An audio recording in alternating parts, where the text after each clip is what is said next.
அனைவருக்கும் வணக்கம். என் பெயர் சந்தியா.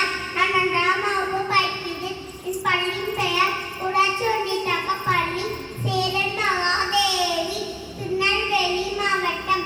உங்கள் அனைவருக்கும் இனிய குடியரசு தின நல்வாழ்த்துக்கள்.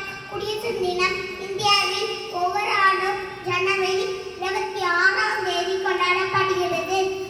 குடியரசு தினம் ஒரு